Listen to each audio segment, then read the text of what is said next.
thème de cette édition, la mission évangélique, la puissance de la foi célèbre son père spirituel. Actualité africaine, Somalie, explosion et tir dans un hôtel de Mogadiscio, près de la présidence somalienne. Et enfin sport, athlétisme, une médaille d'or pour Muriel Aouré. Mesdames, Messieurs, bienvenue à cette édition de l'information. Nous ouvrons tout de suite notre journal par la page de religion. Honorer ses parents fait partie des commandements de Dieu et les fidèles de l'Église, la mission évangélique de la foi, l'ont compris. Une cérémonie a été organisée à cet effet au siège de la dite mission le dimanche 15 février dernier. Notre reportage.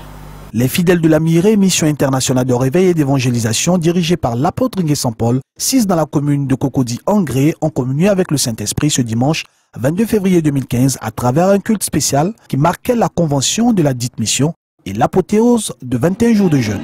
Une initiative de l'apôtre Nguessan Paul, président fondateur de la Mirée. Ce dimanche était la convention de l'église doublée de la consécration de la servante de Dieu, Madia Sokome, venue du Gabon. Ce programme a été particulièrement marqué par la présence des différents représentants de la Mirée, d'Adiaké, d'Abou et Yopougon. Ce sont la prière, la louange et la prestation des chantres qui ont précédé la prédication.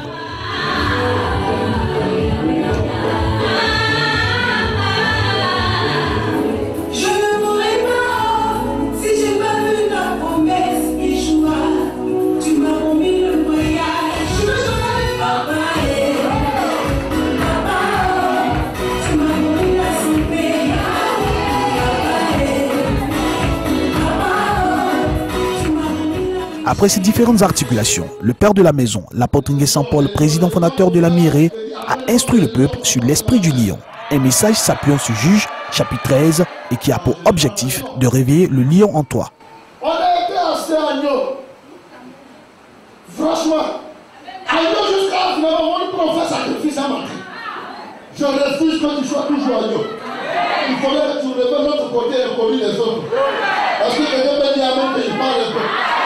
À force de servir, de rendre service, on passe pour les bêtes. On ne sait pas ce qu'on veut, on ne sait pas où on va. Il a déjà arrêté tout ton cœur pour dire que je t'aime de tout cœur. Dors dans ma maison, sois à mes côtés. La plupart pense qu'il n'y a pas quelqu'un autour de toi. Que c'est lui, alors il te prend quelqu'un qui n'a pas de bonne réflexion. Mais je vais te dire ce matin, à partir d'aujourd'hui, celui qui va se foutre de toi, tu te donneras un million de. À la suite de ce message fort, prêché par l'homme de Dieu, place à la consécration de la servante de Dieu. Un acte posé par l'homme de Dieu qui permet désormais à la servante de l'Éternel, Madia Sokome et Jeuni, d'exercer officiellement le ministère en représentant les églises Mirée au Gabon. Seigneur, tu m'as confié la mission d'être bâtisseur. Voici une personne que je vous envoie. Venez vieillard devant le trône du Père. Voici une personne que j'envoie devant vous. Soyez avec elle. Et que les anges et les archanges du troisième ciel résister. Et je soumets les arbres, les anges et la nature à ton service. Nous t'offrons cette Bible pour que tu l'aies comme épée afin d'accomplir l'œuvre de ton Père. Que Dieu vous bénisse. Actualité africaine à présent, 11 personnes tuées et de nombreux blessés. Voici le bilan de l'attaque perpétrée contre un hôtel de Mogadiscio, la capitale de la Somalie. Précisons que cet hôtel est situé non loin de la présidence somalienne. Ici sur place, il y aurait de très nombreux blessés, beaucoup grièvement. Il semble qu'un véhicule piégé ait d'abord explosé avant qu'un kamikaze ne déclenche sa ceinture d'explosifs et qu'une fusillade ne commence à l'intérieur de l'établissement. Une épaisse fumée noire s'échappait de l'hôtel selon des images diffusées sur les réseaux sociaux. L'attaque pourrait être toujours en cours. L'actualité internationale nous conduit au Danemark où l'on commémore les victimes d'un attentat. Omar, c'est le prénom du présumé auteur de cet attentat du week-end dernier à Copenhague contre un centre commercial et une synagogue. Ses proches lui ont également rendu hommage. Omar El Hussein. Ce jeune Danois de 22 ans d'origine palestinienne est l'auteur présumé des attentats du week-end dernier à Copenhague contre un centre culturel et une synagogue. Des attaques qui ont profondément meurtri le Danemark, mais aussi ravivé les blessures d'une société divisée par le débat sur l'immigration. 30 000 Danois se sont rassemblés lors d'une veillée lundi soir pour rendre hommage aux victimes. Mais un autre hommage, plus surprenant, a agité la société danoise. Des fleurs déposées par dizaines à l'endroit où Omar El-Hussein est tombé. Je pense que ce qu'il s'est passé l'autre jour est tragique. Et il y a eu de nombreuses victimes. Et quelqu'un a perdu un être aimé ici aussi, qui a fait quelque chose de terrible. C'est une perte pour lui et une perte pour nous tous en tant que communauté. L'auteur présumé des coups de feu a vécu à quelques centaines de mètres de là, à Mjølnerparken. Un quartier modeste où près de 9 habitants sur 10 sont des immigrés et qui revient régulièrement dans les débats sur l'immigration qui agite la société danoise. Parmi les habitants, le nom d'Omar est sur toutes les lèvres.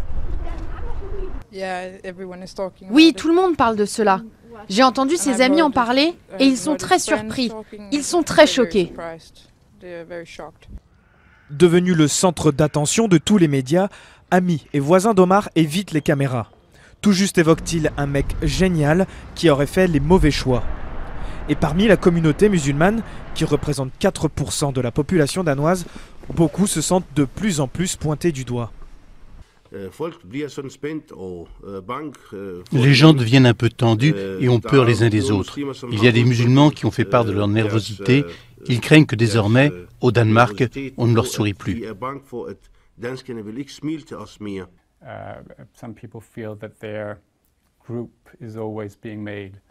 Certaines personnes ont l'impression que leur groupe est toujours décrit comme un problème pour la société et jamais vraiment discuté ni pensé en tant que contribution.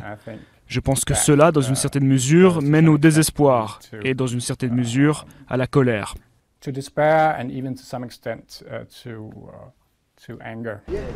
Avec les élections parlementaires prévues au mois de mai, le débat sur l'immigration risque fort de devenir l'enjeu décisif du scrutin, quitte à diviser encore un peu plus le pays. Nous refermons notre journal par cette information d'athlétisme. L'Ivoirienne Muriel Aouré a une nouvelle fois obtenu une médaille d'or après celle glanée au Millrose Games. Cette fois, c'est avec un chrono de 7 secondes qu'elle bat ses adversaires au Sainsbury en Angleterre.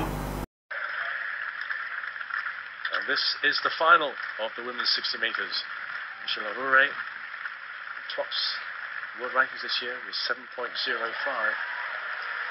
And this is a strong lineup with Jetta of the USA coming back after some injury, Kambudji of Switzerland. Carmelita Jetta, well, she's been a very impressive performer over the years, won bronze medals in World Championships. And also pretty good at World Indoors, has had a silver in her time, has had some serious injury in the past. Munjinga Kambunji, the Swiss record holder, and a good European Championships, but just at the very last, she was running a relay and leader in the first leg and slipped in her blocks, and that was the end of the hopes for the Swiss in that quartet. From the USA, Jessica Young.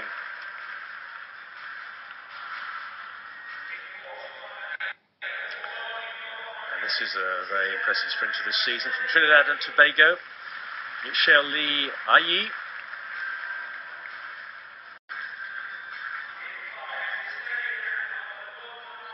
Then Muriel Aouré from the Ivory Coast. 7.05, the best in the world this year. Reigning silver medalist at 60 meters indoors. Rachel Hancock, who ran a lifetime best to qualify this final from the heats.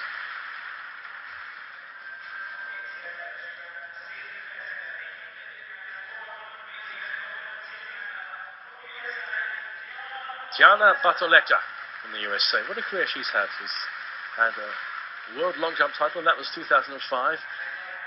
Her form there was going way down, and she's come back really strong sprinting. And the Norwegian record holder is in Parebo.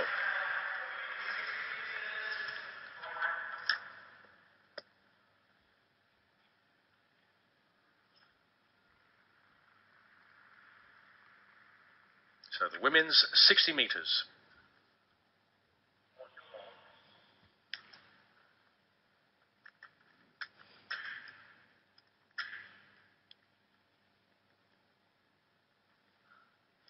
They go from the far side. Jetta, Kambunji, Young, Ahore, Lee, Batoleta, Okparebo.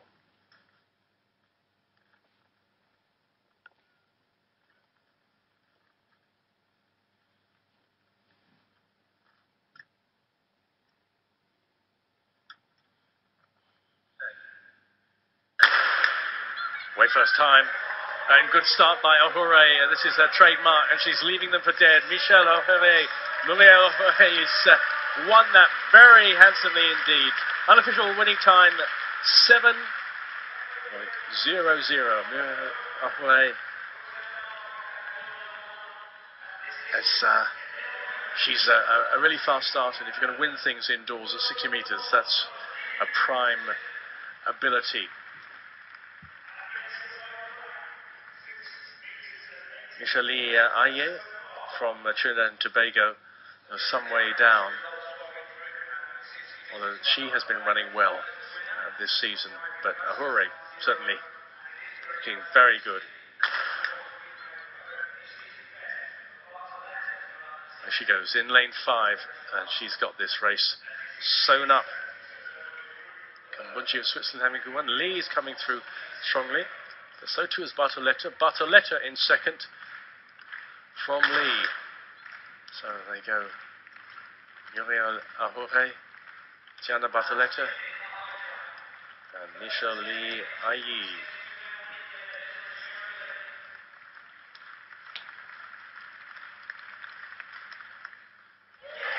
And if that is confirmed, that would be the fastest in the world this year. That 7 dead, 7 seconds exactly.